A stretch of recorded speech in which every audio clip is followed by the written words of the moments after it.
light of the Sabbath, the light that shed on the rest of the days of the week. We honor people this evening who have added a special sweetness to life, special fragrance, and a special light.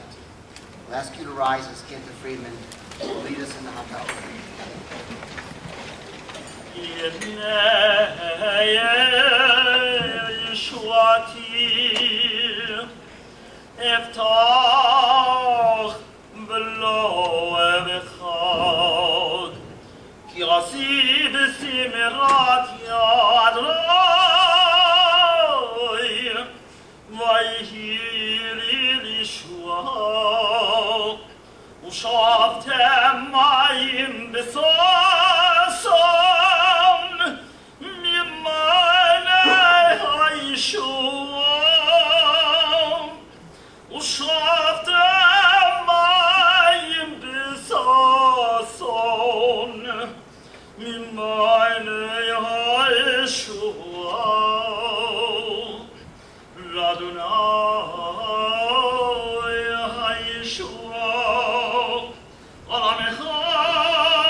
And the bread is symbol of the way our lives are intertwined. We meet here, we meet at other occasions. Somehow each of us meets each other. We meet each other time and time again. And that's the whole joy of the Jewish community, that it is a Jewish community intertwined with each other and produces something pretty tasty. We ask that all the Holocaust survivors step forward to say the Hamotzi, please. Join the rabbi quickly.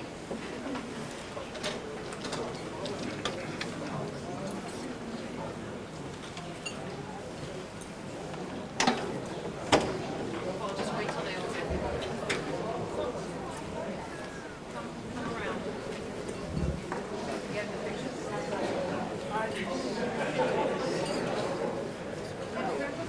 Baruch atah Adonai Eloheinu melech haolam hamotzi lechem min haaretz. Look at the camera for a second. Thank you.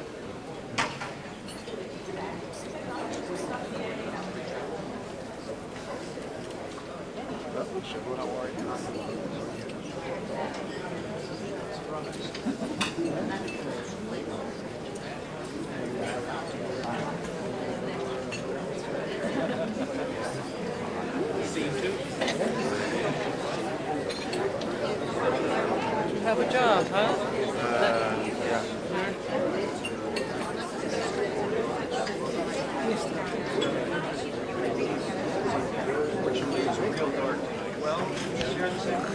Educate people about the past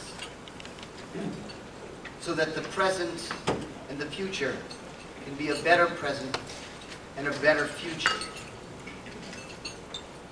Our organization has brought our survivors to the schools throughout the Capital District and taught them the basis of prejudice and bigotry.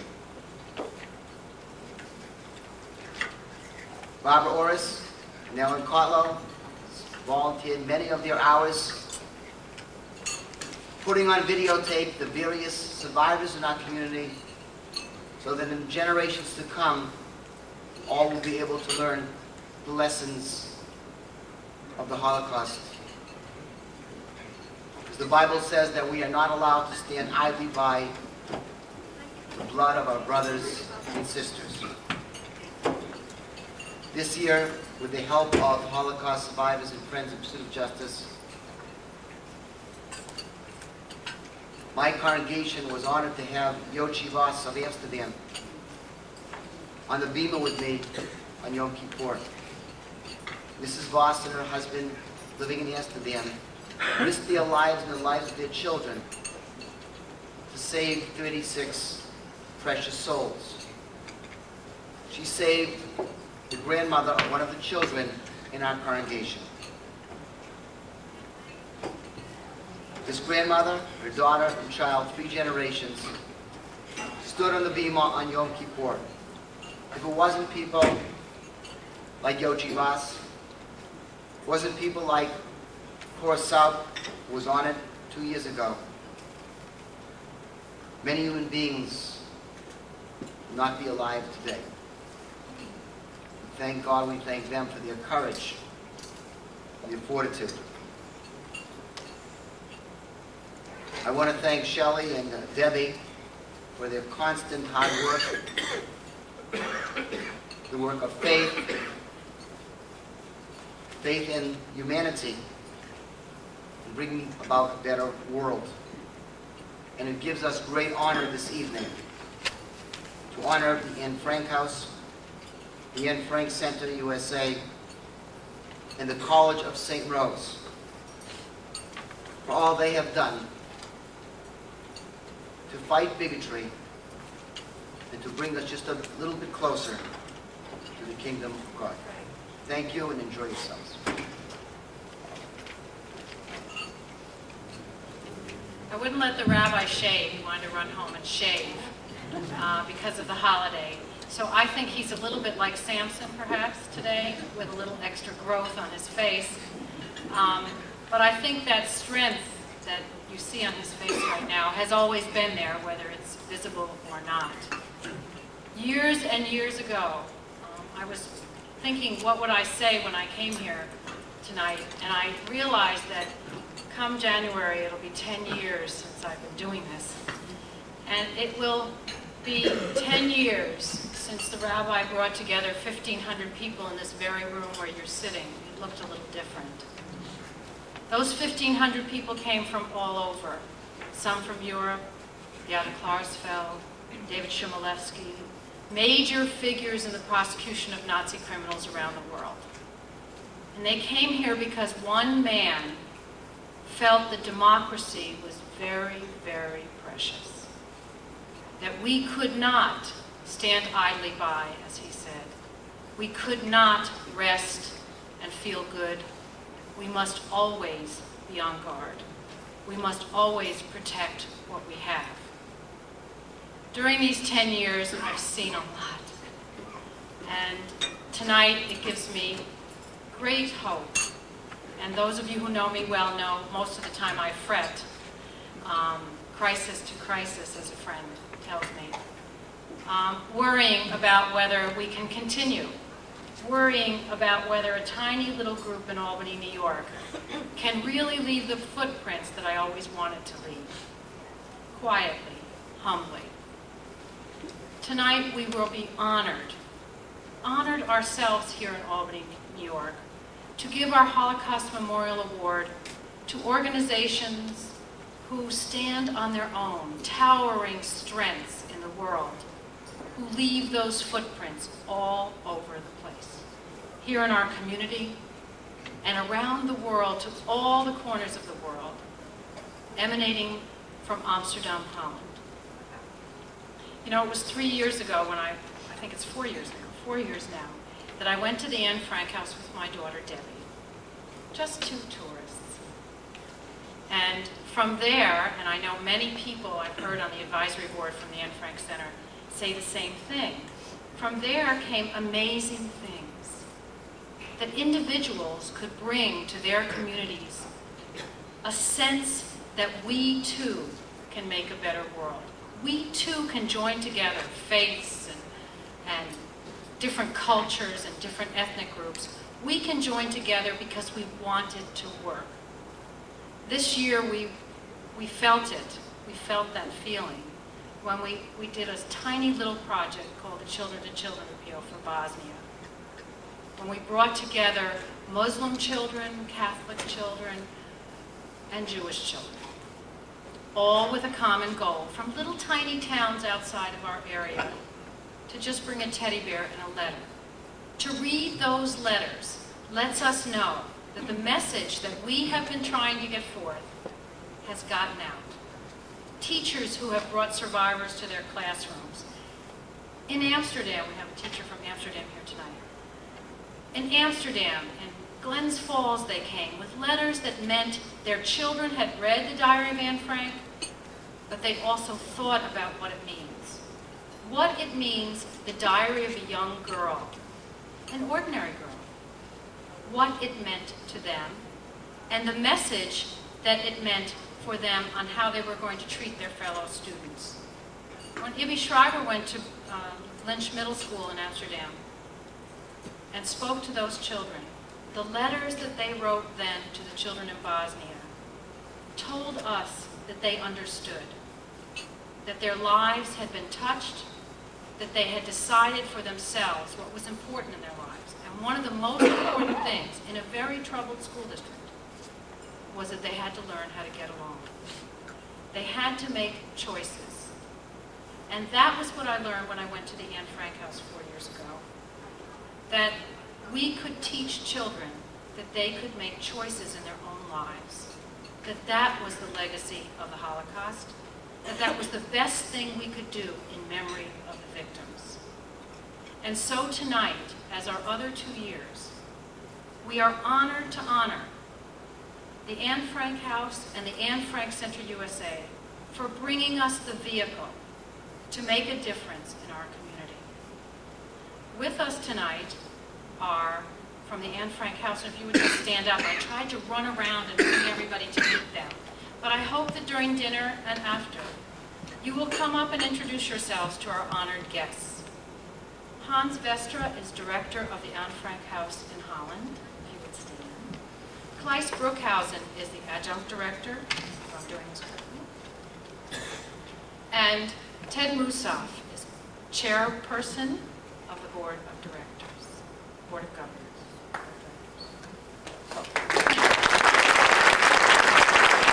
Thank you so much for traveling here tonight, and I'll say a few words after I introduce everyone else. Jack Polak is with us from the Anne Frank Center USA. He is chairman of the Board of Governors, with his wife, Ina.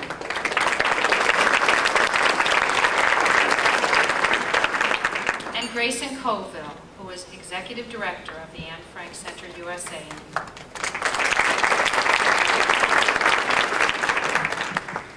With us also tonight is the president of the College of St. Rose, Louis Vaccaro.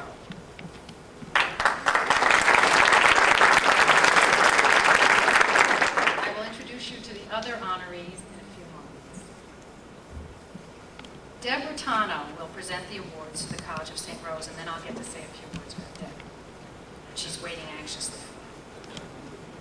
But right now, I'd like to present the award, the Holocaust Memorial Award, in memory of the victims, to the Anne Frank House in Holland for conveying the lessons of the Holocaust to fight prejudice for today's youth around the world.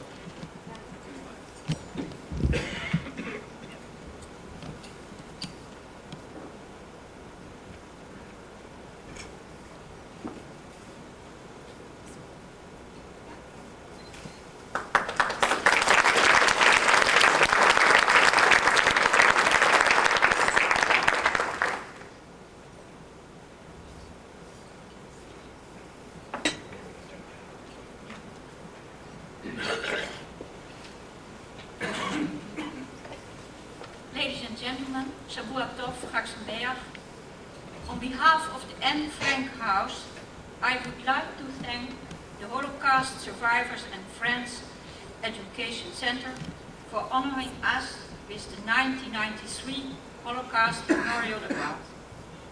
As a survivor of Bergen-Belsen, the concentration camp in which, besides Anne Frank and her sister Margot, tens of thousands of nameless victims died, among them my own father, it is especially moving to be here with you today and to be able to accept this award on behalf of the Anne Frank House.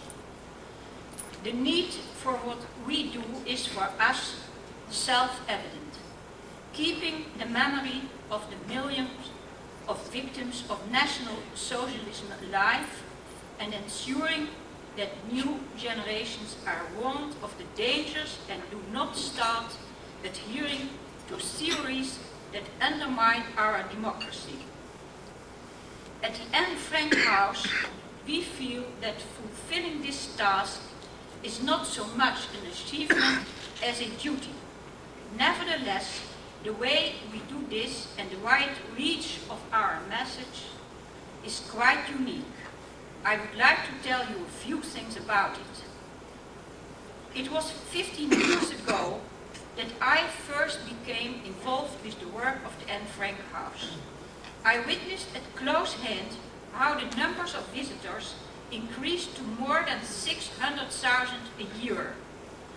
In those years, I was fortunate enough to be able to take part in the promotion of Anne Frank's life story as the central theme in a range of educational activities at the Anne Frank House in Holland and abroad. This is perhaps also an appropriate time to remember the kindness of the American public. It was American generosity that made it possible for us to preserve and establish a museum in the actual house in which Anne Frank, her family and a few friends hid for those 25 terrifying months. After the publication of the diary in the United States in the early 50s, more and more Americans came to the house in Prinsengracht to ask whether they could see where Anne Frank had hidden from the Nazis. But in 1957, Amsterdam City Council decided to demolish the house. Protests in the United States and generous American support made it possible to save the house and to turn it into a museum. At first, the only people to visit were Americans. Later, the Hollywood film based on the story of Anne Frank brought the diary worldwide fame. Looking back, one can now see how for many years the American public saw Anne Frank as a heroine, almost as a saint in fact. Naturally, tremendous emotions are aroused when people realize the extent of the cruelties which were inflicted in Europe against Jews, Gypsies and other groups. These emotions found their expression in the near veneration of Anne Frank. At the museum, we have always tried to avoid placing Anne Frank on a pedestal. We tried to show her as an Albany child, one of more than 1 million Jewish children who because of their race were segregated, persecuted and killed by the Nazis. Anne Frank personifies the victims of National Socialism. Reading her diary, we realized that it was not millions of victims, but millions of times the destruction of a unique individual life. Anne Frank had a talent for writing. When you read her diary, you feel as if you know her personally.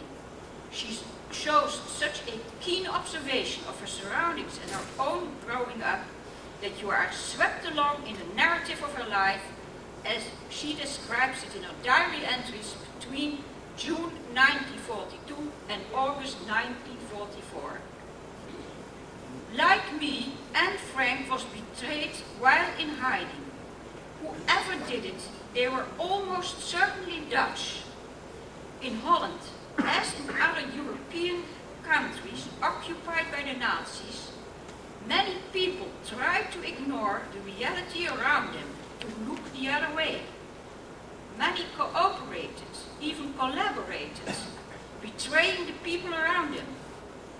Almost 3/4 of the Jews of Holland, more than 100,000 people, were deported in full view of the rest of the population to be made victims of the National Socialist machinery of destruction. Only a few managed to survive, often by mere chance. Of course, Holland also had its share of resolute and courageous resistant fighters, such as those who risked their own lives by helping Jews in hiding. Others contributed by what may now seem only minor gestures, but most people in Holland avoided committing themselves either one way or the other. Their main concern was to survive the war with their family as best they could, to get through the terrifying and sinister occupation without having to stick their necks out.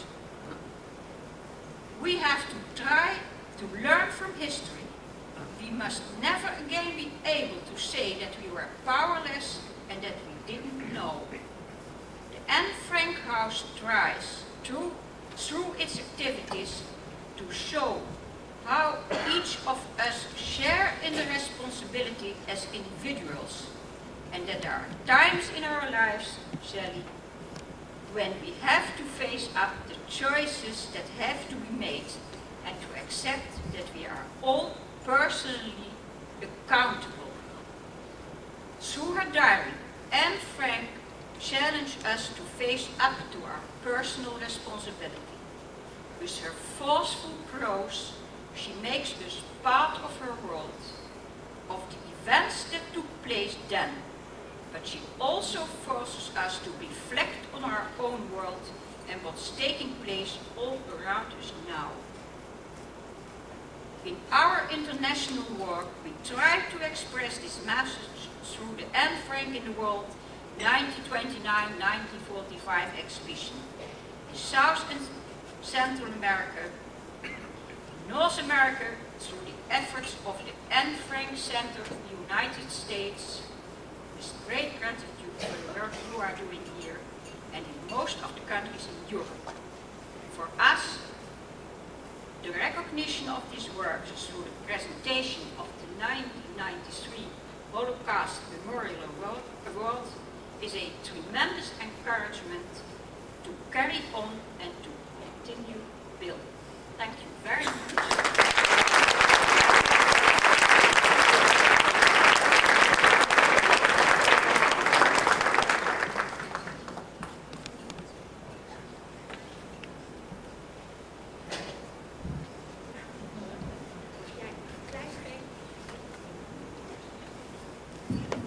Thank you for allowing us to turn on the lights. We'll have a little better atmosphere during dinner, but this way, Mr. Shabtai Levy, thank you so much for videotaping.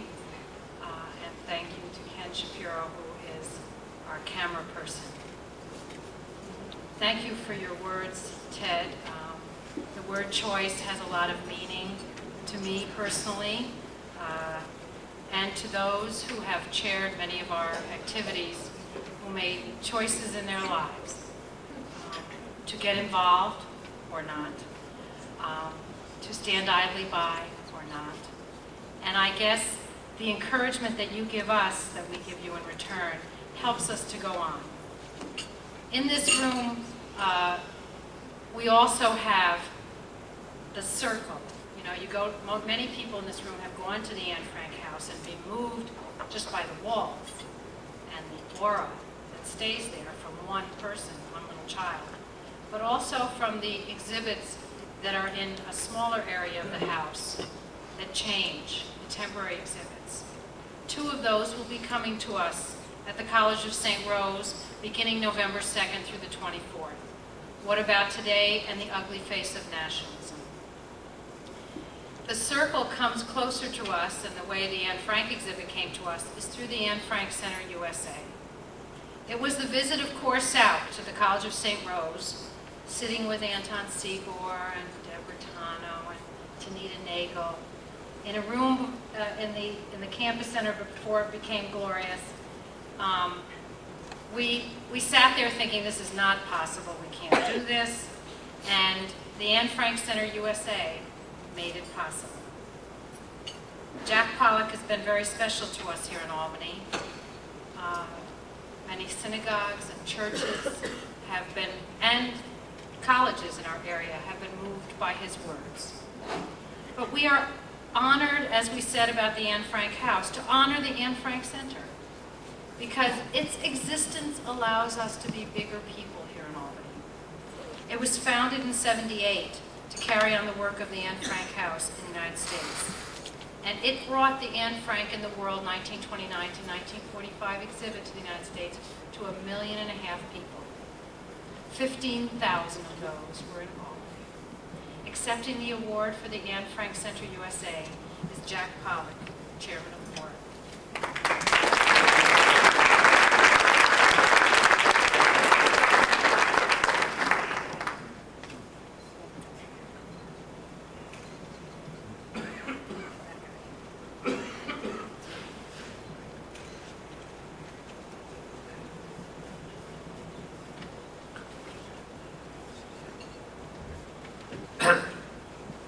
It is a great honor for me to accept for the Anne Frank Center USA the humanitarian award bestowed on us. By doing this, I want to give great credit to our dedicated staff, headed by Grace and Colville, here present, and Korsak, well known to all of you, who unfortunately has to be in Atlanta to try to sell Atlanta this exhibition. But also to our exceptional board of directors and board of governors, from which we have here today, and I'd like you to rise: Edith Velmont, Shabtai Levy, Jonathan Rothschild, and Larry Goldsmith.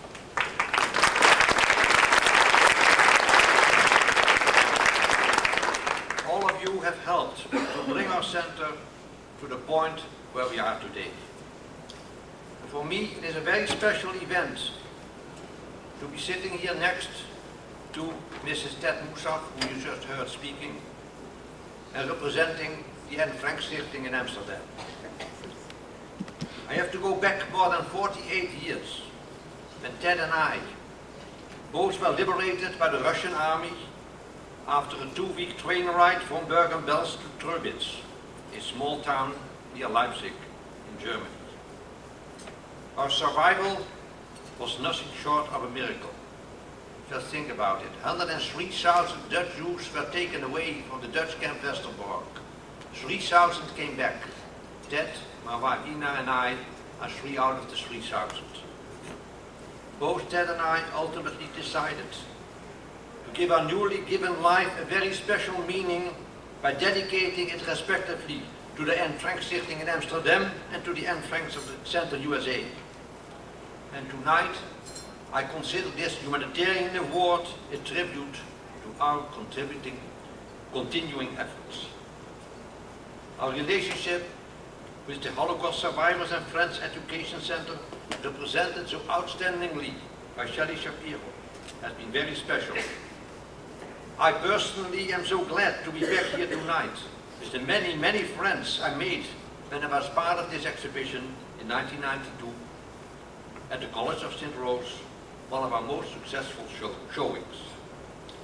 And it is wonderful for me to be able to see them accepting the Educational Outreach Award which they so rightfully deserve. I thank you for the 1993 Holocaust Memorial Award and promise you our continuing support, which we will show by sending our new exhibition, What About Today, to Albany this fall. And hopefully thereafter, when we'll bring our exhibition Anne Frank in the World 1929-45 for a second time to Albany, hopefully in 1995. Our mutual goal is to educate the world about the dangers of racism and discrimination. Let's hope that we will succeed in helping to shape a better world.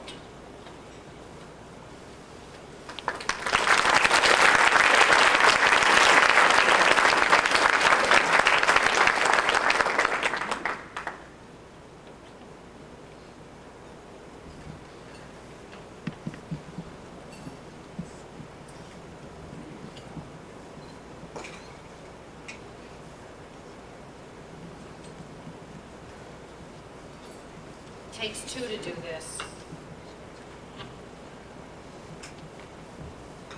Long ago and far away, a special person with many children came to save me.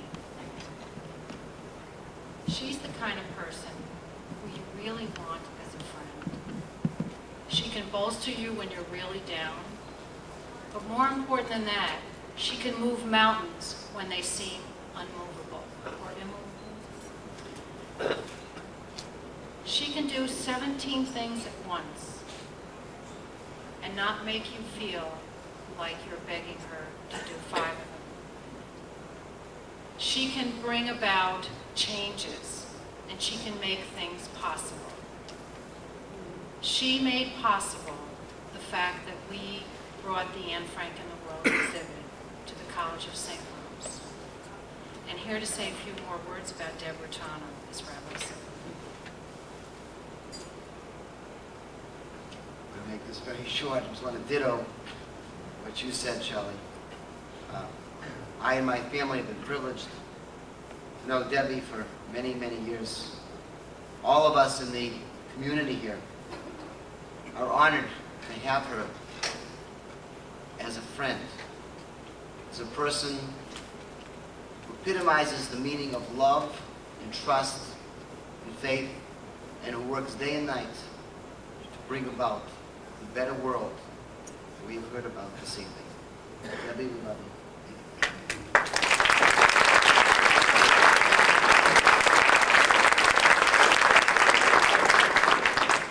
To present the 1993 Educational Outreach Awards, Deborah Tana.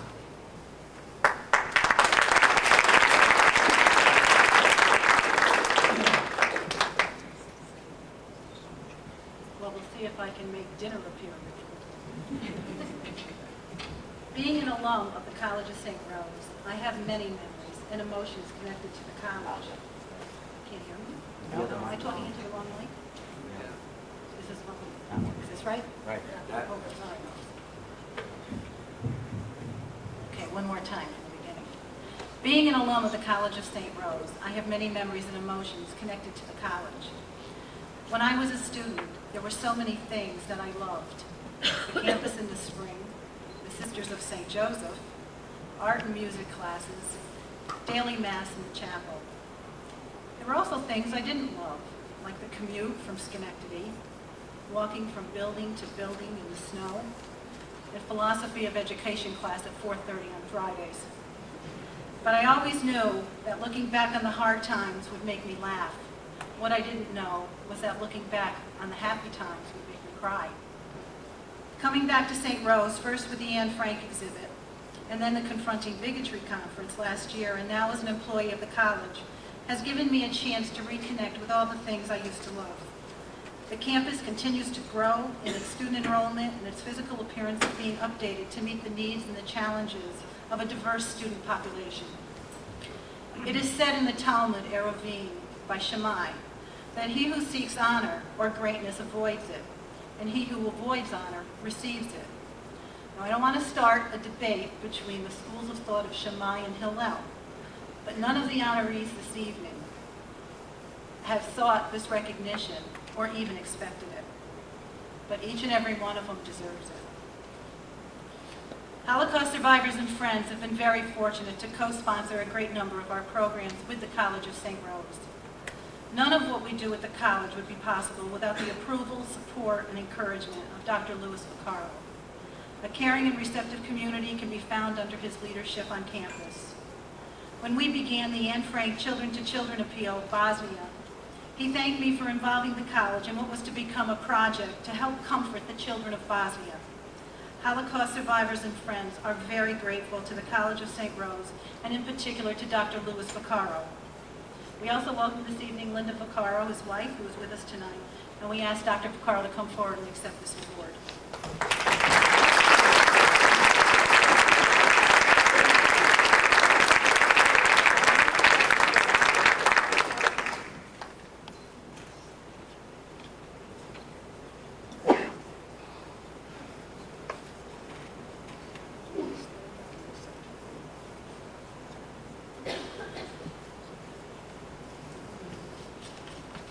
Good evening, everyone. Okay, I'm greatly honored to be here this evening, and actually I consider myself the spokesperson for the college in accepting this award, not someone who has been singled out to receive the award as an individual, because I feel very privileged to be able to serve the college as its president and as its spokesperson from time to time. You know, as an educational community, we at the College of St. Rose view our task, our mission, as more than just transmitting information and the development of skills and knowledge within our students. We also feel a strong responsibility to develop and provide moral guidelines for our students. Guidelines that we ourselves, as members of the educational community, can live by. So when we had the opportunity to co-sponsor the Anne Frank exhibit on campus, largely through the good offices of Debbie and Shelley, we felt privileged to have another opportunity to help develop another set of guidelines for our students and to outreach into the community in a way that we hadn't been able to do before. We needed to point the way for our young students, not only on the college campus, but our young students in the schools throughout the capital region. And this was the perfect vehicle for that. Most of you, or maybe some of you don't know, that the College of St. Rose was founded by a group of very courageous women in 1920. They call themselves the Sisters of St. Joseph of Carondelet. And I bring this up because those of us who are at the college today, who are carrying on the work of the original founders dating back to 1920, would not have the values to transmit were it not for the courage of these women who came to this area nearly 75 years ago to establish a college for, at that time, Catholic women. But as Debbie mentioned, today we are a very different type of institution. I would say about 60% of our students profess Catholicism, and the rest come from various religious faiths, including Judaism, Islam, Hinduism, and many, many more. We are still carrying on the work of the original founders, but in a different form. And the opportunity to co-sponsor and co-host and cooperate with various organizations is a wonderful privilege for us, and a wonderful privilege for our students and our faculty and our alumni. So on behalf of everyone associated with the college, especially my colleagues here this evening, am I supposed to introduce them all, or are you going to do that? You're going to do that, okay. But especially on behalf of my colleagues here this evening, I humbly accept this award in the name of the College of St. Rose, and thank you for inviting us and selecting us, and thank you for allowing us to cooperate with you from time to time. I pledge our continued support, not only to the Holocaust Survivors and Friends Educational Center, but to Temple Israel and to the entire Jewish community of the Capital Region. We're privileged to be associated with you, and we want to continue doing this in the years to come. So thanks again for this wonderful honor, and thanks for inviting us.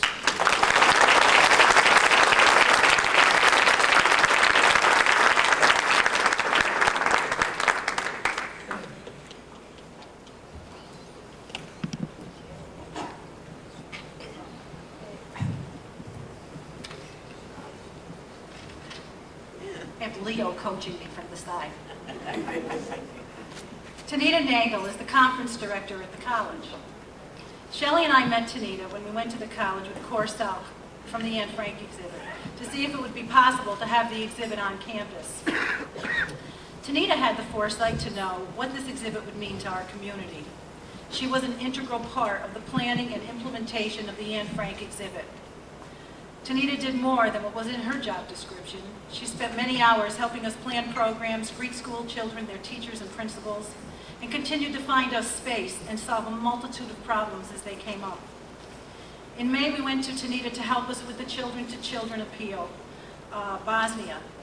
Within minutes, Tanita had found us space to house our stuffed animals and had named it the Stuffed Animal House. We are currently working with Tanita to bring our new exhibit from the Anne Frank Center, What About Today, to the College of St. Rose in November. And from what I can see, her work is cut out for her. We are grateful to Tanita for her commitment to Holocaust survivors and friends, and to her commitment to education. With Tanita tonight are her two good friends, Kay Rogler and Ann Amsola, two of her best friends, and we welcome them. And I also received a fax that I would like to read. It is not surprising to know that you have made a difference in other people's lives, because you have certainly made a difference in all of ours. We are very proud of you. Love, Sue, Brian and Matt, Jim and Sue, Chris and Shannon. Tanita.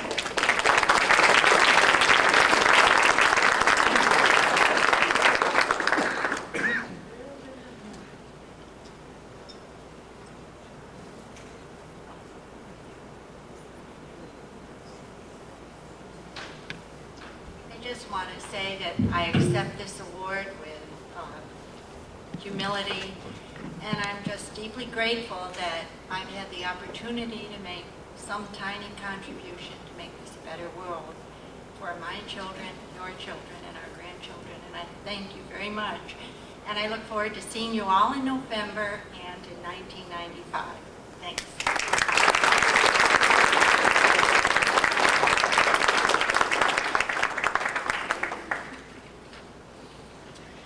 As I was thinking about what I was going to say about Mary O'Donnell, I was reminded of a conversation that I had with Mary about a year ago in this synagogue.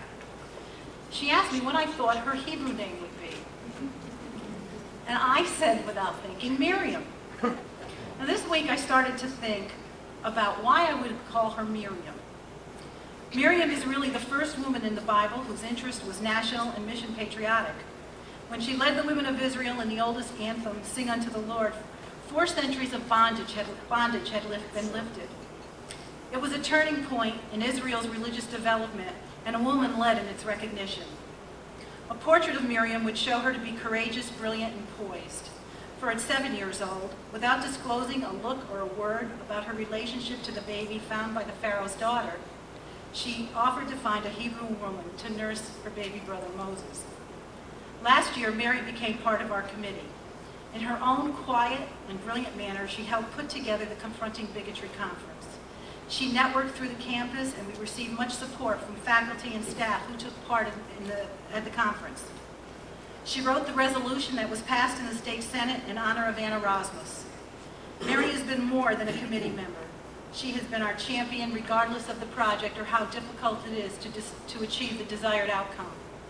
Mary is currently working with us on the new exhibit, and we hope she will always choose us. With Mary tonight are her parents, Jack and Charlotte O'Donnell, her brother Tim, and Paul Grandal, who's just hers. We present this award to Mary with love.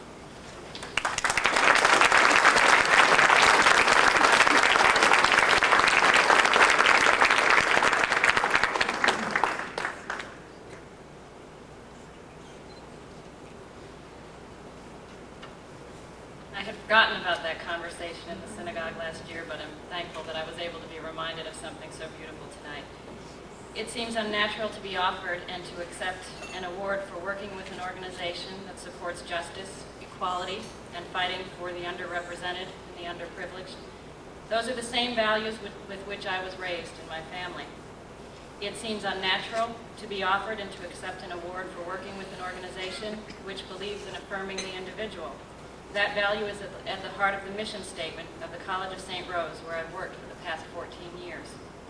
It seems unnatural to accept an award for the opportunity to work with such committed and dynamic individuals as Deborah Tano, Shelley Shapiro, Rabbi, and Faye Silton. But because I know that awards remind someone else out there to do something that they thought they couldn't do, and to help others who may be underrepresented, who might be fighting discrimination and bigotry, I accept and thank you for this award.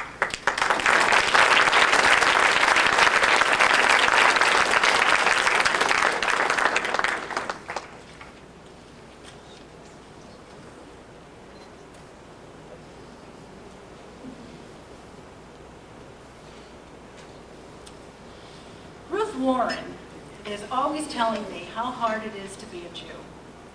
And I think that's just because she doesn't know how hard it is to be a Catholic. She invites me to shul. We're there 3 hours. She comes to Mass with me at St. Patrick's in New York on our select shopping trip, Gina Pearl. And we're 45 minutes from start to finish with Mass. If we talk about the mikveh, we're talking about major waterworks. If we talk about baptism, it's being spritzed with a few drops of water. So it's easy to see why she thinks it's much harder to be a Jew. My children and I are probably the Catholic response to the term wandering Jew. Since we travel from parish to parish, the children have seen many priests, but don't have one who is our family priest. It is hard to be a Catholic. It is even harder to be a Catholic priest. I first met Father Chris DiGiovini over the phone when I was looking for a different priest. While I still haven't caught up with the one I was looking for, but connecting with Chris was more than providential. It was beshert. Chris took part during our Rescuers' Day at the Anne Frank exhibit when Yosha Voss came to speak at the college. Last year, he helped choreograph our very moving and powerful Kristallnacht commemoration at the college. We hope he will also be part of our new endeavor this fall. It's easy to get a clergyman to come and take part in a service that's a one-shot deal. They come in, they do their thing, and they leave. Those of us who are committed to interfaith dialogue wonder if it ever carries over into the everyday living. It does if you're talking about Chris. I sat in the chapel on Ash Wednesday during the exhibit and heard him ask people to include the Anne Frank exhibit in their Lenten commitment. I was at his Mass on Palm Sunday, where instead of reading the Passion as a gospel, he read it as a post-communion meditation, deleting any reference to the Jewish community at that time. I was with him at a lecture by the scholar of Pinchas Lapid, where Chris proffered that perhaps it's time to stop reading the Gospel of John. He debated that issue, with other Roman Catholic priests who were in the room. I've been at his masses when he has spoken about the opening of the Holocaust Museum, the Arab-Israeli peace talks, and when he has prayed that our Jewish brothers and sisters would be blessed at the high holidays. When I began the Polish-Jewish dialogue a year ago, Chris offered to be a part of that healing. He moderated each meeting. We went from a room that was filled with so much tension to a room where people were talking to each other and in fact exchanging holiday greetings. He was more than a helpmate. It was like a relay race. When I couldn't carry the ball anymore, he let me pass it to him. The intense feelings on both sides were replaced with a willingness to understand. In fact, today, as I worked on this talk, I received a call from a member of the Polish community, Teresa Bunk, who wanted to give our organization original photographs from an old scrapbook of a family member which showed what was happening to the Jews in Poland. She felt that these would be valuable to our cause and organization, and that she truly wanted to be part of a new peace process. None of this would have been possible if I didn't have his help. In the game of who do you trust and interreligious dialogue, the game that's filled with chance cards, Chris DiGiovanni is a trump card. Chris knows that the time for cookies and tea are over and it's time to talk topless. And that's saying something because Leo and I know how important cookies are. They say that the world continues because of the acts of the Lamed Vav, 36 unknown righteous men.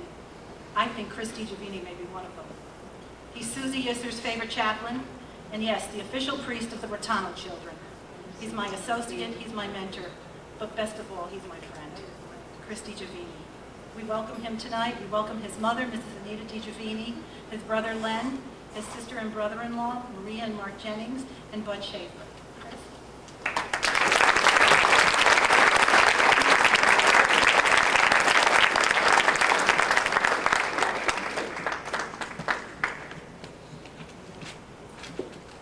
I think I was just canonized. And you shouldn't do that before a person dies. It's not a good idea.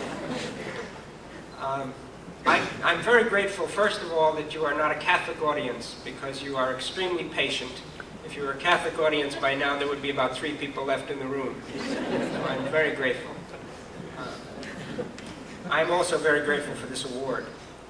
Today in Grafton, the Peace Pagoda was dedicated. Recently in Chicago, the 100th anniversary of the World Religions Conference was held. Here in the Capital Region, we have the possibility, the opportunity, and the great grace of some magnificent interreligious dialogue.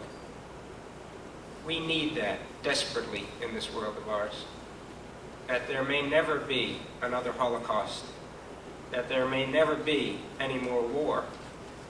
That there may never be any children who have to die. Please, God, if we can work for that, then we have done a marvelous thing.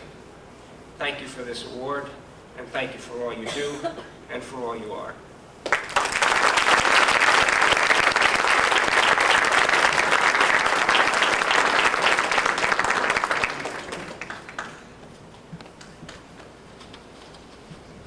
Well, my part of the program is over. I would like to call Shelley to come back up, and Barbara.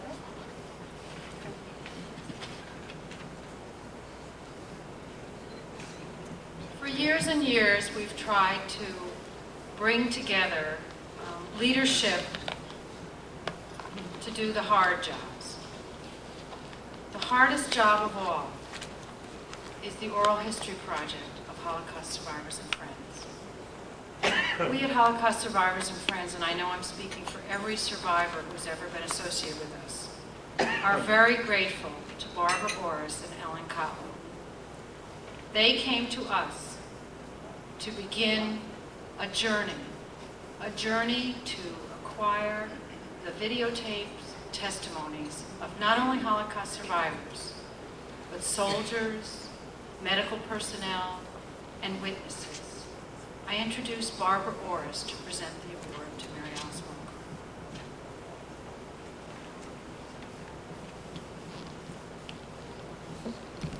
Last year at this time, the Witness to History project had not yet begun collecting the oral with without our St. Rose connection, and most especially Mary Alice Mulgard.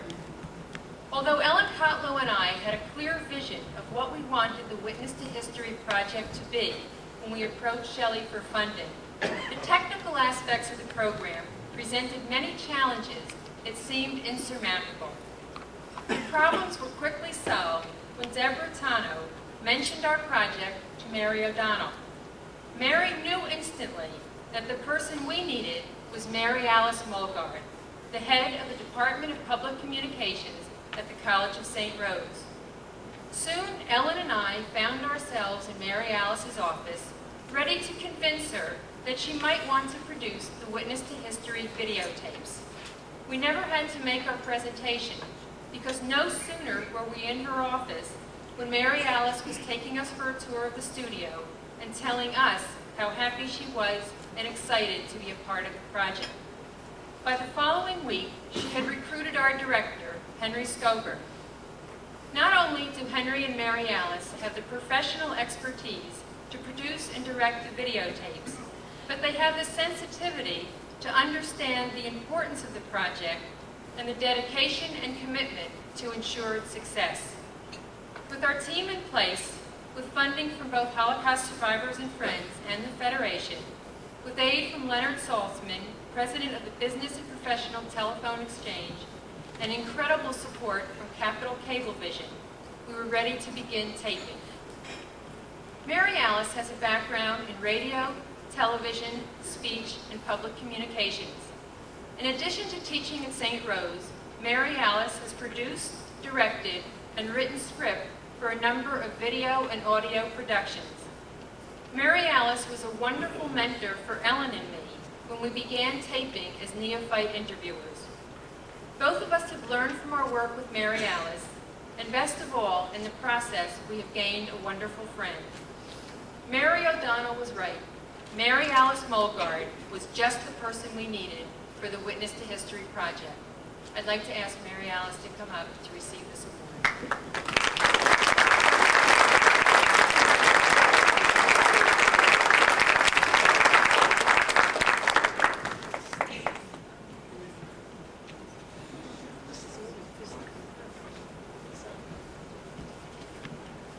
I'm very deeply honored by this award.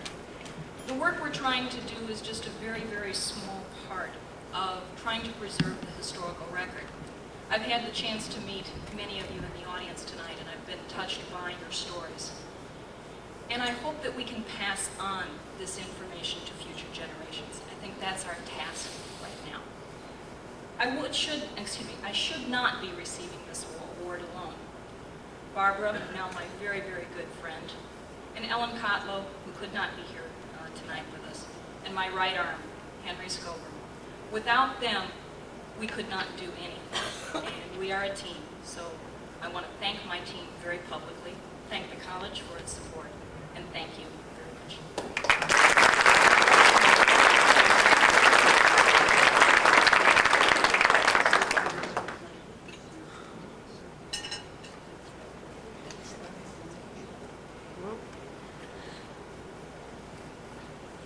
Tree of Life, it says, Holocaust Education Outreach Award to Mary Alice Mulgard, Christy Giovine, Mary O'Donnell, and Tania Nagel for dedication and commitment to Holocaust education and the promotion of understanding among all peoples. The world rests on three things: on truth, on justice, and on peace. From Holocaust survivors and friends, in Mary Alice's case, the Witness to History Project. Thank you so much.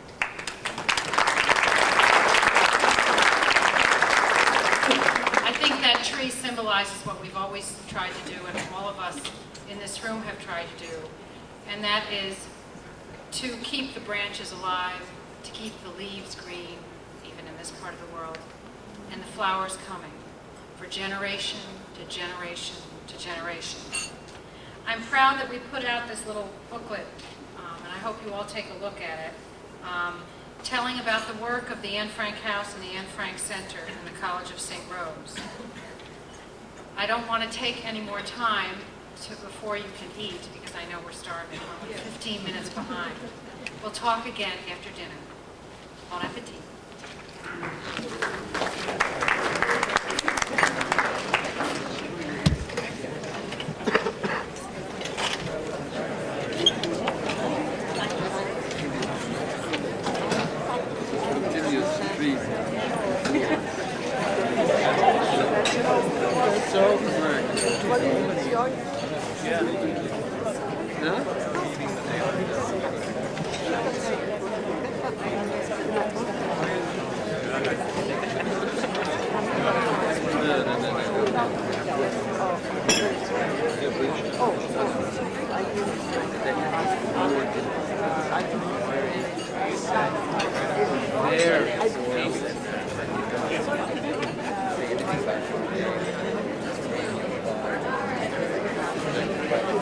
They are in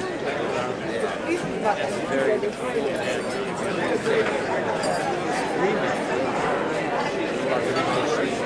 oh yeah. And then they just showed them.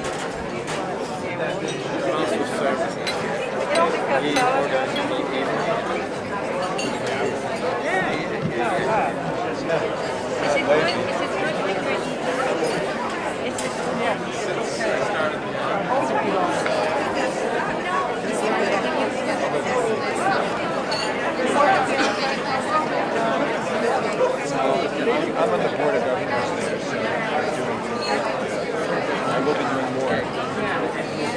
Working on literary.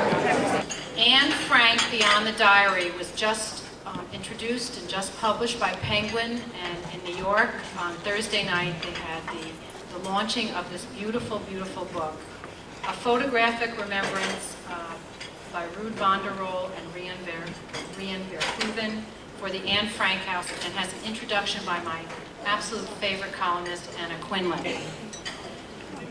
I think those of us who know how many books we sold at the Anne Frank exhibit, thousands and thousands of dollars worth, I think it was $6,000 worth of books, know the possibilities that exist for us in reading about it and allowing ourselves to be provoked by this reading. Outside in the little display we had during the coffee hour are some of the books that we published and we distribute for the Beata Klarsfeld Foundation. And I will tell you that the Auschwitz book is now out of print. If anyone knows someone who wants to pay for the reprinting, Beata would be thrilled to hear about it.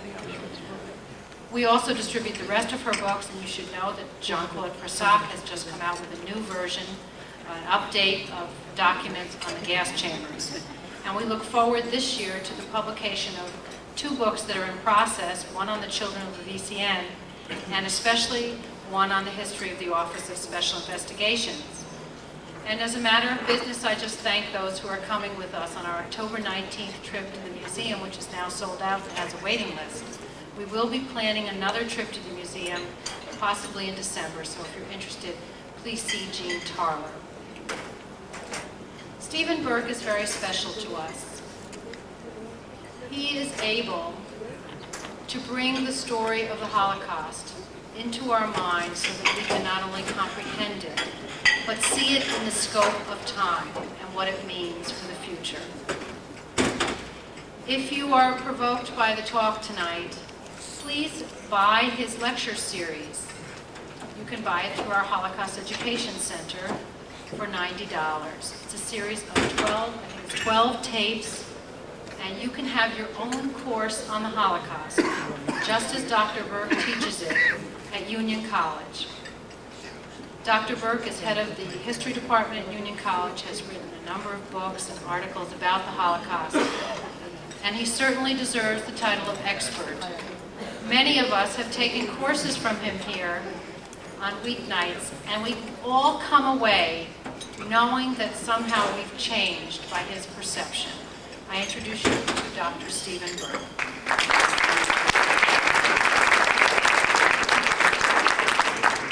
Thank you very much. It is indeed, it really is a privilege and an honor for me to speak to you. You have heard many quotations from the Talmud tonight and from the Jewish tradition. I'm going to give you one that's not in the tradition, but it should be.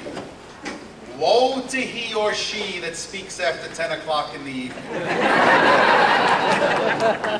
Now, I will follow that by giving you a quotation. It really isn't a quotation, it's an abbreviated quotation that actually comes from the Talmud, from the Pirkei Avot, from the Ethics of the Fathers, and it is on top of the Knott Memorial Building at Union College. And it runs something like this. The hour is late, the day is long, there's much to be done, and the master is waiting. That's not a subtle way of telling you that I'm going to be moving very, very quickly. It is 45 years. Actually, it's closer to 50 years since the end of the Second World War. 50 years since Life magazine published those pictures of Dachau and of the other concentration camps and informed the American people about what had taken place. It is now almost half a century that we have a sense of perspective. There are things that we know now that we didn't know then. There are things that we knew then, but we did not have the nerve to say. But half a century gives us that time, gives us that hiatus, gives us that sense of perspective. And what I would like to do, very, very quickly, I promise you, is to give you an insight into some of the things that historians are now talking about concerning the Holocaust. I am not the prophet from Union College. I do not have a monopoly on the truth. The Holocaust is one of those transdisciplinary items in history, or circumstances in history, that will really stand up in terms of historical scrutiny till the end of time. Nobody in 1993, nobody in the year 2093 is ever going to have the last word on the Holocaust. Suffice it to say, if I were to begin at the beginning, I would say to you that there is now considerable agreement among historians as to some causal factors concerning this terrible event. And the first one, of course, that comes to mind, and the most important, is what one historian refers to as the demonization of the Jewish people. By demonization, I mean the idea of Jew as communist, the idea of Jew as economic exploiter, the idea of Jew as unfair economic competitor, the idea of Jew as sexual pervert, the idea of Jew as a betrayer of the German people and of the German state, the idea of Jew as an evil bacillus, a race apart, a race that destroys everything that it comes in contact with, a race that destroys whole civilizations. These ideas, their origins somewhere at the end or the second half of the 19th century, reaching increased strength in the first part of the 20th century, and propagated by the Nazis in inimitable fashion, would play a major role in the events of 1933 to 1945. The idea of racial demonization against the background, to be sure, of 1900 years of prior existing religious demonization would play a major role in sealing the fate of European Jewry. That is one thing historians tend to agree on. The other, almost in total agreement, but again a matter of debate, is the issue of personality in history. I will be as succinct as I can. I will tell you what I tell my students and what you have all studied either in high school or in college. I could talk to you ad nauseum about Germany's loss in World War I, the humiliating Treaty of Versailles, the terrible inflation of 1923, the Great Depression of 1929, particularly the last event. It is very hard for a historian to demonstrate cause and effect in history. History is not science or mathematics. You cannot say in history A plus B produces C. But when it comes to the Depression, you can come as close as you possibly can to cause and effect. Listen to these figures. In 1928, the Nazi Party received 800,000 votes. Less than 5% of those cast in Germany. That's 1 year before the Depression. 1 year after the Depression, the figure is 6.5 million. 3 years after the onset of the Depression, the Nazis received 13,187,000 votes, 38% of plurality of the popular vote. Certainly there is cause and effect that is at work here. But after my saying that to you, I draw back. I could tell you as I tell them, it is the loss in the war, the humiliation of Versailles, the terrible inflation, and the Great Depression. But after saying that, I come close to saying, if Adolf Hitler was not there, there is no Nazi accession to power, there is no Holocaust. This evil genius of the 20th century. This man who was right in his party when so many were wrong. This opportunist, this ruthless man, this man who never got past the 9th grade, who spoke no language outside of German. This man who wasn't even a German by birth, a minority religion Catholic in a predominantly Lutheran country. This man who never rose above the rank of corporal in a nation that valued militarism. Nonetheless, this man would understand the fears, the needs, and the aspirations of the German people. It is Hitler who makes the Nazis come to power. It is Hitler who propels the Holocaust on. And the reason for this, we now know, is the centrality of anti-Semitism in Hitler's thought. If one looks at, as now many historians have done, you look at Mein Kampf, you look at the speeches, you look at the table talk conversations. To be sure, there is talk about homosexuals, and there is talk about Catholics, and there is talk above all, or penultimately, about the communists. But when you get down to the root cause, when you get down to the real, for want of a better expression, obsession, it is the Jews. Die Juden sind unser Unglück. The Jews are our misfortune. Again and again and again.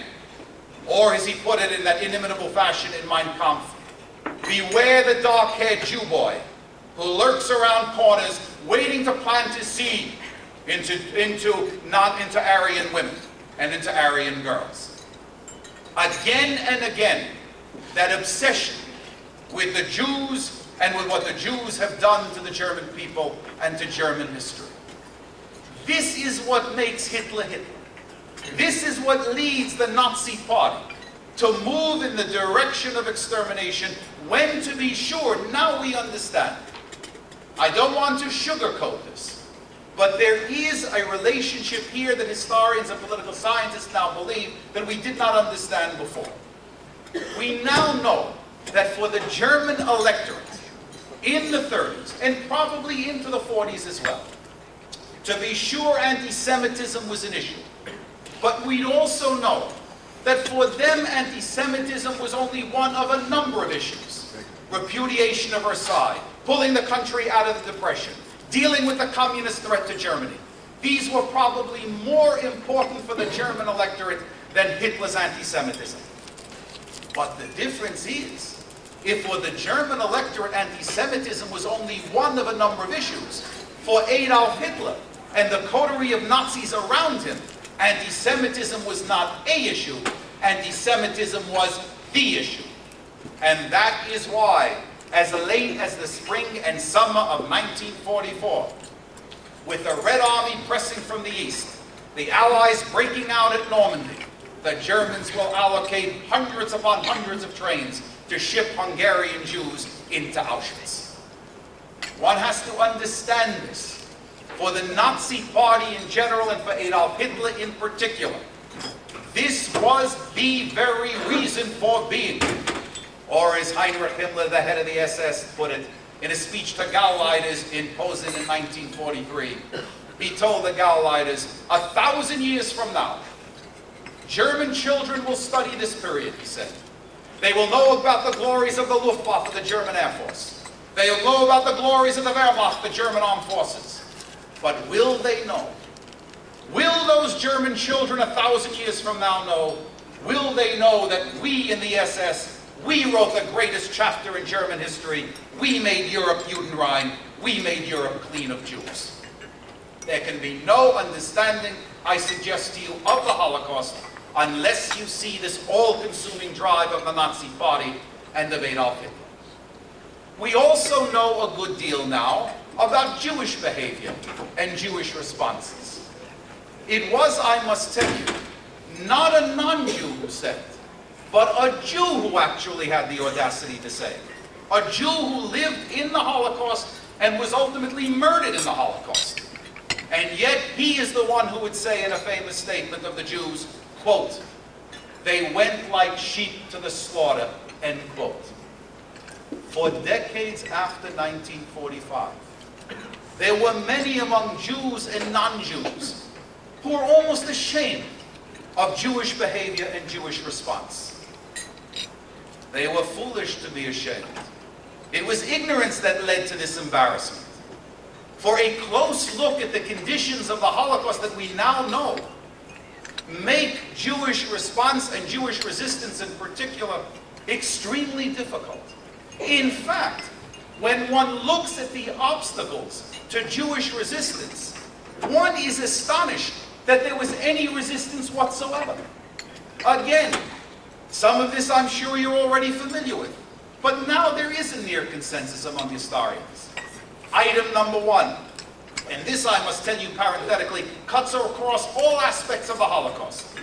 The problem confronting Jews in German-occupied Europe, whether it was in France and Italy in the West, or in the Ukraine and in Russia in the East, it made no difference.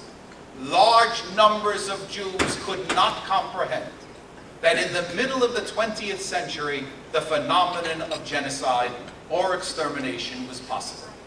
It is remarkable in this. The evidence is overwhelming. You pick up Ringelblum's notes from the Warsaw Ghetto or Chaim Kaplan's scroll of agony in the Warsaw Ghetto. Very quickly, I give you an example. They both write about an incident in early 1942. A Jew comes from one of the shtetl, the small Jewish towns around Warsaw. He comes into the Warsaw Ghetto, and he tells the Jews there a terrible story. The Nazis came into my shtetl, my small town. They rounded up everybody. They marched us out. They forced us to undress. They forced us to dig a pit. They opened fire with their machine guns. They killed my wife and 3 children. They killed everybody. I was wounded and I crawled out, and now I want to be with my people. And what do Ringelblum and Kaplan say? The man is crazy. It cannot be. The Germans don't do that type of thing. It cannot be. And then as the months go on, as the weeks go on, one begins to see in both diaries, in both books, a change. They begin to say, maybe he's right. Maybe he was really telling the truth. And then they come to the remarkable conclusion. March of 1942, he told the truth. And the Germans have a policy of wiping out all the Jews in the small towns. But there are 500,000 of us in Warsaw. We are in the heart of Europe. They would not dare do this to us. 4 months later, they're all going to be dead, or nearly all of them in Warsaw. 4 months later, we'll see the continuation of Operation Reinhard. And so many of them, to use that terrible colloquial expression of the Holocaust, will have gone up the chimney. Succinctly put, the Jews now do not understand what is going to happen to them. In addition to this, there is Nazi duplicity. The Nazis, as for those of you who have even the most cursory knowledge of the Holocaust know, were very clever. Even in the language they used. Jews are not deported, they're resettled. Jews are not murdered, they're subject to Sonderbehandlung, special handling. And whether it is at Treblinka or at Auschwitz or at a whole host of other places, there is going to be a masquerade. A masquerade that will go right into the gas chambers themselves. As Jews are handed towels, Jews are told to tie their shoes together, Jews are given soap, Jews are told to breathe deeply, and then in the end, they're all going to be dead. There are also Nazi policies of collective responsibility. Morality looks a little bit different when you see it against the prism of the Holocaust. Warsaw, January 41. A German soldier is shot outside of an apartment building in the Warsaw Ghetto. A German Gestapo squad comes to the apartment building, takes all of the males above the age of 6 months, and kills them. Kills them as a collective responsible action. Every Jew in the Warsaw Ghetto, every Jew in the extermination camp knows that if he or she is to make an act of resistance, they will be held to pay for those who are left as hostages. And finally, there is something else. This is an aspect of the Holocaust that is very difficult to deal with. Lucy Davidovich called it, she put it in the title of a book, The War Against the Jews. It was said in an earlier talk this evening, if we are honest with ourselves, we know the war against the Jews was a pan-European phenomenon. There wasn't a country in Europe, there isn't a single exception, There wasn't a country in Europe in which there were not indigenous elements that participated in one fashion or another in the murder of Jews. The demonization of the Jewish people had really cut across all class lines, all national lines, and all religious lines. The problem when it came to Jewish resistance was in country after country, particularly in Eastern Europe, when the Jews turned to the indigenous population for assistance, for financial aid, for a place of shelter, for military equipment, whatever is necessary in terms of mounting resistance, the fact of the matter is a good part of Europe would turn away. We also know a good deal now about the American response to the Holocaust. I want to be as clear and perhaps as delicate as I can be here. It is particularly ironic for American Jews to discuss this because the President of the United States at that time was a man who was beloved by the Jewish people. In precinct after precinct, Franklin Delano Roosevelt would receive 90 to 98% of the votes, of Jewish votes. And yet in that great moment of truth that occurred in the 30s and in the 40s, particularly after the outbreak of the war, when strong presidential leadership was needed to bring in Jewish refugees, the President of the United States was found wanting. There are a number of reasons for this. And again, I tell you what I say to my class on the Holocaust. One must never let explication become exoneration. I can explain. That doesn't mean that Roosevelt or the administration will be exonerated. To be sure, there was anti-Semitism. For my students, when I tell them some of the figures about how public opinion polls showed that 30 to 40% of the American people harbored hardcore anti-Semitic views, my students are astonished. That's because they're students. Anybody over the age of 50 in this country knows that there was a time when anti-Semitism, if not endemic, that anti-Semitism was a problem. That was particularly a problem at the end of the 30s and the early 1940s. And while no one should ever argue that Franklin Delano Roosevelt was an anti-Semite, he was not. There is no question that in that administration, particularly in the State Department, there were people who were anti-Semitic. Breckinridge Long, for example, as David Wyman would put it, would help erect a paper wall preventing Jewish immigration into this country. There was also the problem, of course, of something else. There was the problem of knowledge. If Jews under the gun in Europe did not understand what was happening, then how could Jews and non-Jews in our own country, thousands of miles away, how could they understand? And the fact of the matter is, they do not understand. As late as November of 1944, the Roper polling organization asked the American people, how many Jews have been killed in the concentration camps? And the answer that came back from most Americans was, well, less than 1 million. People did not understand. Now, in retrospect, it is easy to understand. They didn't understand it then. And then there is again something else. I must tell you, and here I want to be as delicate as I can. I understood what I'm about to tell you intellectually ever since I was a teenager and was interested in the Holocaust. It has to do with priorities. It was not true that the whole world hated the Jews. That is not the case. That is a terrible mistake. The problem confronting Jews during the Holocaust was that those who wanted to help Jews did not understand what was happening and never put saving Jews high up on a priority list. That was the problem. Roosevelt was no anti-Semite. Morgenthau was Jewish, and indeed eventually came to support the Jews, but not until 1944. Everybody had other issues. The primary issue, of course, in the 30s, the Depression, and in the 40s, once the war began, winning the war. The delicacy comes in my saying to you that only now do I understand this. Do I understand it viscerally? Who can forget Elie Wiesel standing at the dedication of the Holocaust Museum, turning to the President of the United States and telling him, Mr. President, I've been there. I've been been to Bosnia. I know what's happening. It's got to stop. You've got to do something. And nothing was done. And now I understand. Now I understand, Roosevelt. What I mean by that is, I don't know what President Clinton was going to do. And I'm not combining the two issues. And I all know all the dangers of analogies. But there is something analogous here. Someone got to the president and said, Mr. President, and said correctly, Mr. President, your administration will rise and fall on health reform. Your administration will rise and fall on the economy.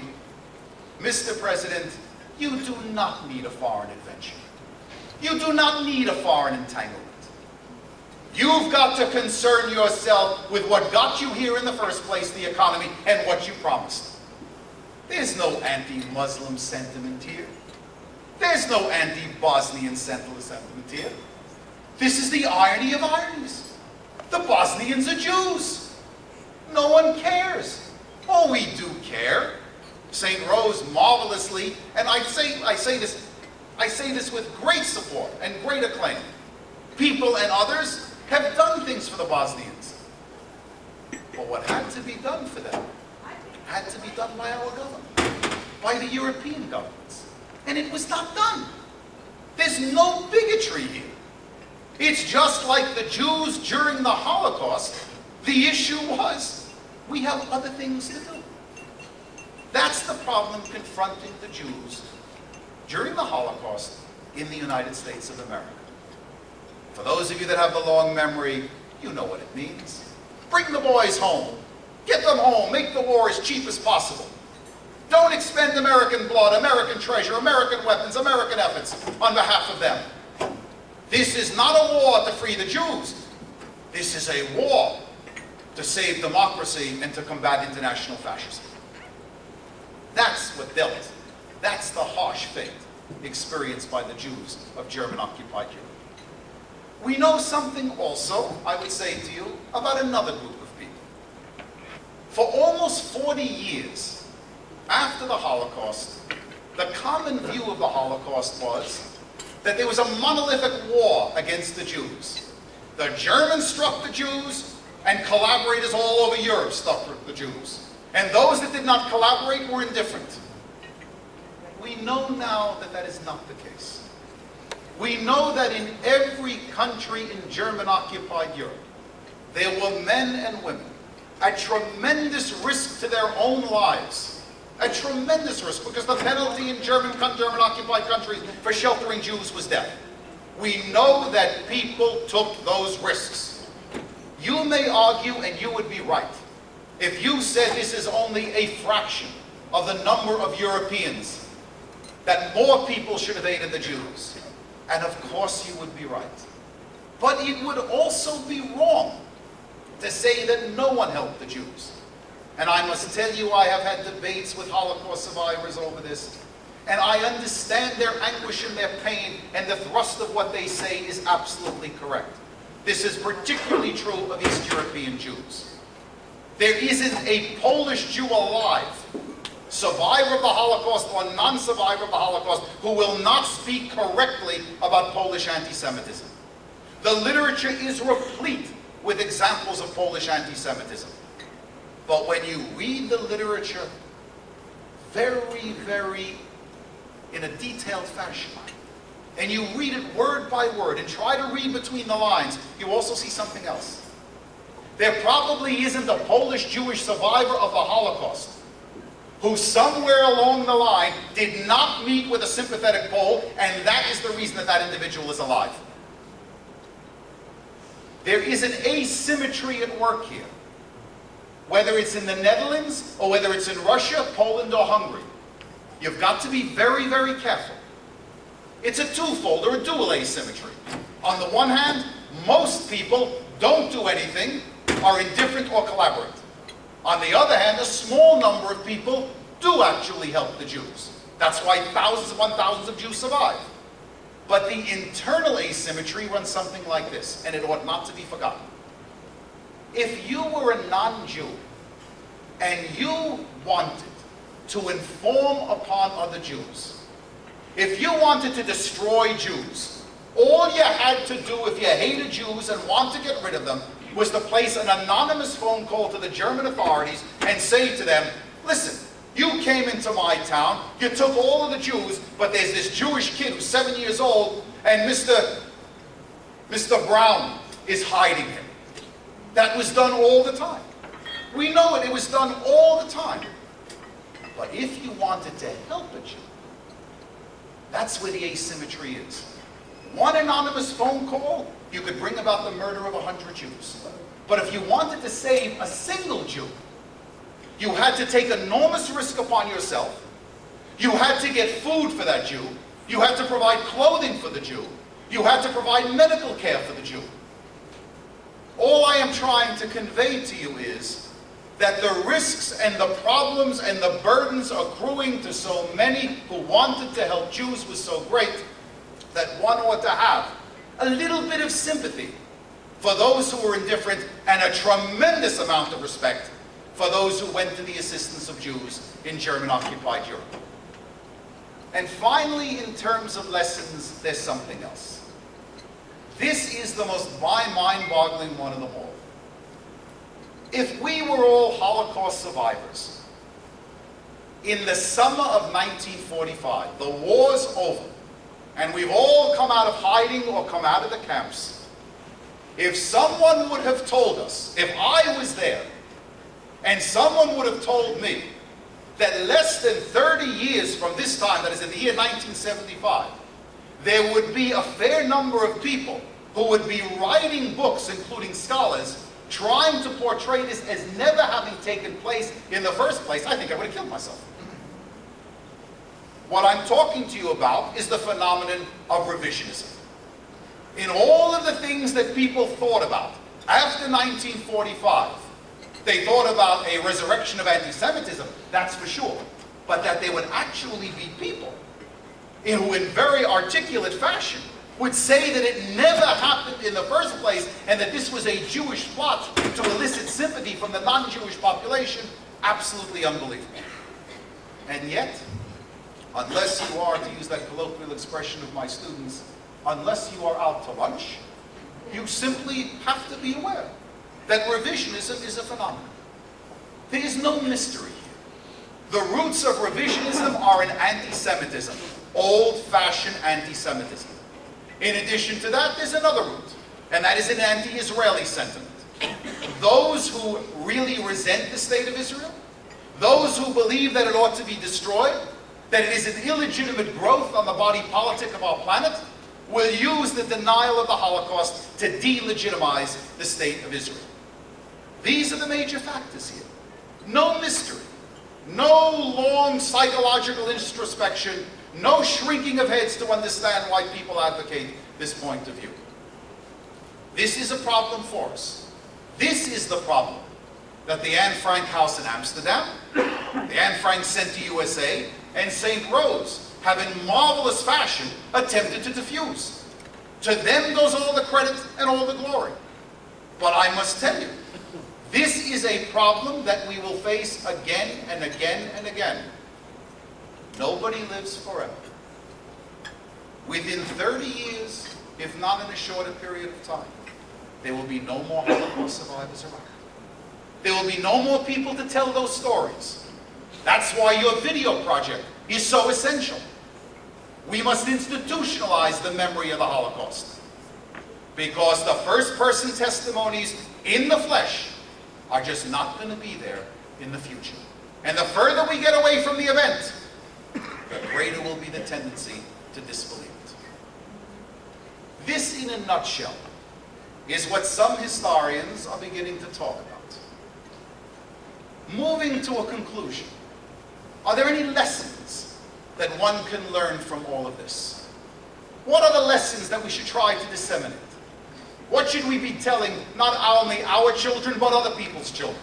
What is our message for another generation and a generation beyond? Again, I say to you, I am not the prophet. I do not have a monopoly on the truth. My lessons may not be your lessons, but at least I think they're a point of departure. Lesson number 1. You study the Holocaust and you learn about the evils of racism. Racism is a cancer. It is a malignancy that destroys everything. Ultimately, all people will be destroyed by it. What it means for Americans is very, very simple. We must purge our language of such words, not only of kike and heave and maki, but of wop and chinga and spick and nigger. And those stupid Polish jokes, they have no place. Everybody ought to understand that he or she who moves down the road of bigotry makes an Auschwitz possible. A does not cause B, but A may bring B all that more close. Number 2, you study the Holocaust and you learn how dangerous is the role of indifference. In the words of one historian, the road to Auschwitz was built by hate, but it was paved by indifference. That good people turned away. That they could not go beyond, not so much out of fear, but that good people could not go beyond their own parochial day-to-day concerns and extend themselves for another people because they weren't our people. In some ways, it has nothing to do with anti-Semitism. It has to do with ours. They're not ours, and we will not extend ourselves in any possible way for them. We've got to teach people that you've got to extend yourself, that we are all linked in one fashion or another, and that when one of the links is broken, there is danger for all of us. Number 3, study the Holocaust and learn about how fragile society is.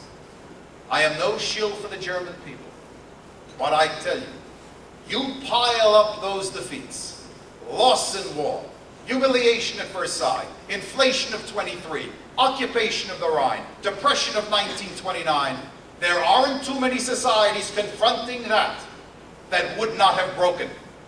That ought to be a lesson to all of those who engage in social engineering. The social fabric is only so strong. You push it too far and it cracks like an eggshell. And number 4, you study the Holocaust and you learn how important the state of Israel is to the Jewish people. Even a truncated Jewish state, the Jewish state of the Peel Partition Plan in 1937, would have been able to save hundreds of thousands of Jews.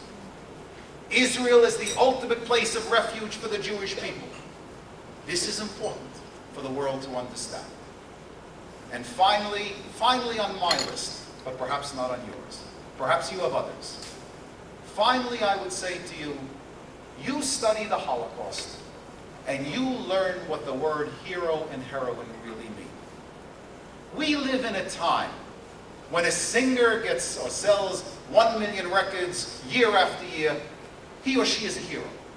When a basketball player scores 50 points in a game and his team wins the World Series, the playoffs, someone bats .350, hits 40 home runs, a hockey player scores the hat trick. These are heroes to us. Is this really what a hero is about? You study the Holocaust and you know who the real heroes and heroines of our time are. They are those non-Jewish women and men.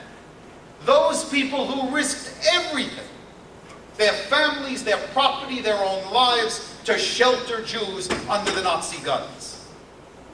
And the other heroes and heroines, they're right in the room with us now. Those Jewish men, women, and children who lived through this incredible time, a time without precedent. People who lost 160 members of their families. People who lost spouses and children. People who were humiliated and debased. And when the war is over, they spit in the face of history. They marry again. They grow up and they raise children. They contribute to all of the societies in which they are in. These, I suggest, these are the real heroes and heroines of the 20th century. These should be the models for our children, other people's children, and other generations. Learn these lessons well. At the risk of being presumptuous, I say to you, learn them well. If you do, and if you act as the Anne Frank Center, and the Anne Frank House, and St. Rose's Act, if we all act like that in our own personal lives, disseminating the information about this terrible event, we will not only guarantee our future, but we will keep faith with those who died. Put another way, as Emil Fackenheim did it, study the Holocaust, learn its lessons well, and you shall guarantee that we shall give no posthumous victories to Adolf Hitler.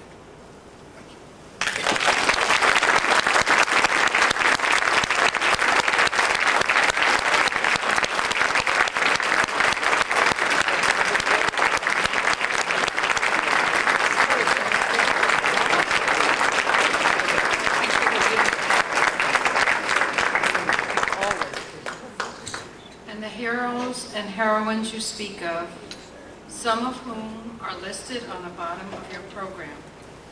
Those who can go to talk in schools. Ibby Schreiber, Anton Siegler, Susie Isser, Lily Klein, Hank Brenner, Haiti McKinley, Murray Jarrows, Saba Lensman, Ilsa Wolf, Judith Ginsburg, Jack Polak has come to our community, David Welkovics, Inga Schiff. We appreciate what you have done by sharing your lives with students as far away as Fort Plain, Chatham, all over our community. I brought a sign with me, but we were afraid it was too hokey to hang up. So I'll just tell you what it says, and it hangs in our office. It's a huge banner, a computer-printed banner, printed by a black teacher named Kim Guy at Leishik Hill School, and signed by all of her students when Anton Siegler came to visit there. It says, "You are our hero. We will always remember." And for that, I thank all of you for coming to visit with us tonight, for sharing your wealth, your energies, and your commitment to our work. And I welcome you again next year, and come visit us at our offices above Latham Circle Mall. Rabbi, we will now have the final prayers.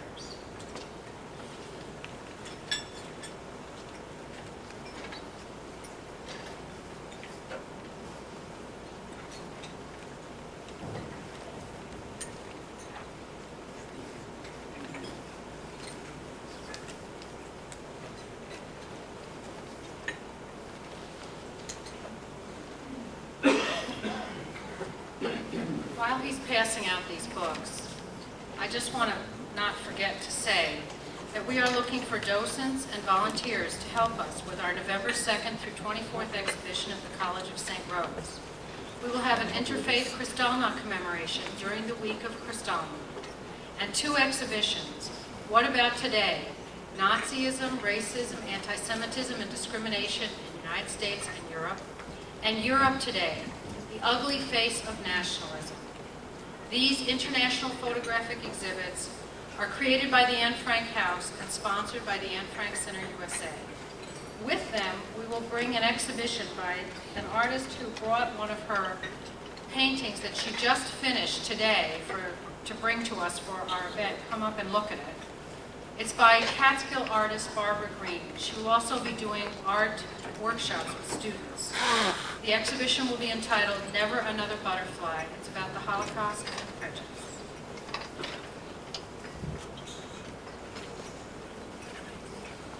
In that God hears prayer in all languages, I'm going to ask you to turn to page 44 and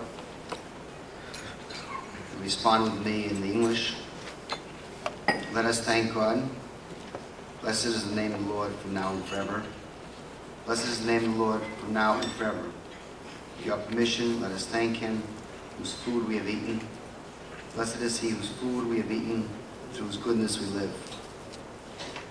Blessed is the Lord our God, King of the universe, who sustains the entire world with goodness, kindness, and mercy, gives food to all creatures, for his mercy is everlasting. Through his abundant goodness, we have never yet been in want. May we never be in want of sustenance for the sake of his great name. God sustains all, is good to all, and provides food for all the creatures whom he has created. Blessed is the Lord, who provides food for all.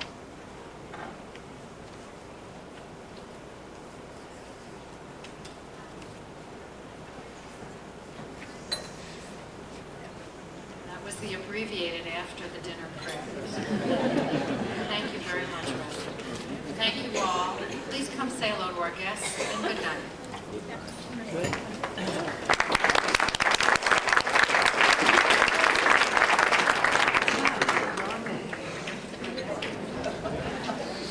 Wow. Well, pleasure meeting you.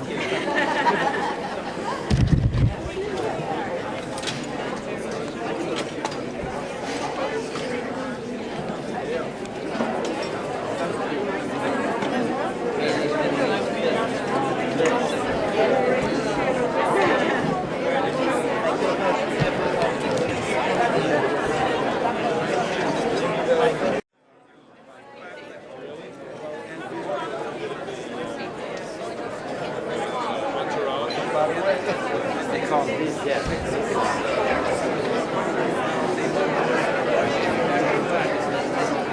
I got the same one. Mine is from Canal Street.